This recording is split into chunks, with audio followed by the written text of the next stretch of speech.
আসসালামু আলাইকুম viewers, welcome to my channel best cook recipes. আজকে তৈরি করব অল্প উপকরণে লতি ভুনা কিংবা ভাজি। কোনো রকম শুটকি কিংবা মাছ ছাড়াই তৈরি করব লতি ভাজি। এতটাই দারুণ হয়েছে ভাতের হাঁড়ি শেষ হয়ে যাবে। তো চলুন কথা না বাড়িয়ে চলে যাচ্ছি পুরো পর্বে।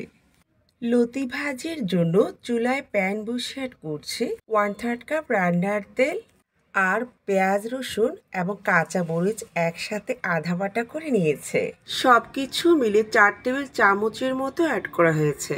আরও 2 টেবিল চামচ তেল অ্যাড করে পরিমাণ মতো লবণ দিয়ে তারপর অ্যাড করছি হলুদের গুঁড়ো প্রায় হাফ টেবিল চামচের মতো। তারপর নেড়ে চেড়ে মিশিয়ে নিয়ে অ্যাড করছে প্রায় 1.5 টেবিল চামচের মতো লাল মরিচের গুঁড়ো।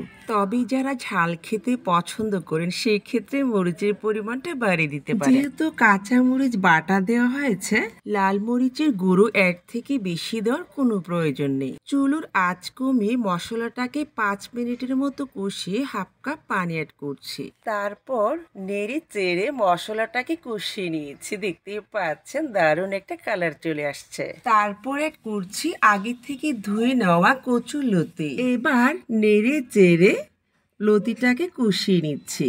আর এখানে আমি কোনো রকম পানি ব্যবহার করব না কিংবা মশলাও অ্যাড করব না। চুলোর আঁচ মাঝারিতে রেখে লতিটাকে ভুনে নিচ্ছি। এরপর নেড়ে চেড়ে লতিটাকে ঢেকে দিচ্ছি। কিছুক্ষণ জাল করে নেওয়ার পর লতিটা প্রায় সেদ্ধ হয়ে গেছে আর তেলটাও উপরে ভেসে আসছে।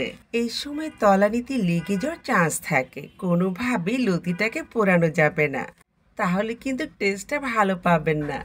ভাজতে ভাজতে যখন দেখবেন দারুণ একটা কালার চলে আসছে আর লতিটাও সিদ্ধ হয়ে গেছে, দেখতেই পাচ্ছেন লতিটা ভর্তা হয়ে যায়নি, একদম ঝরঝরে আছে। অলমোস্ট আমার রান্নাটা হয়ে গেছে। লতি ভাজিটাকে সার্ভিং প্লেটে তুলে নিয়েছি। লতি ভাজির কালারটা কত দারুণ হয়েছে বলুন তো দেখি। কোন রকম মাছ কিংবা শুটকি ছাড়াই তৈরি করে দেখালাম দারুণ স্বাদে লতি ভুনা কিংবা ভাজি। এই লতি ভাজি হলে 4 থেকে 5 প্লেট ভাত খেতে পারবেন, একদম ভাতের হাঁড়ি শেষ হয়ে যাবে। রেসিপি ভালো লেগে থাকলে লাইক কমেন্ট শেয়ার করবেন আর চ্যানেল সাবস্ক্রাইব করবেন আর পেজ ফলো করবেন। আল্লাহ হাফেজ।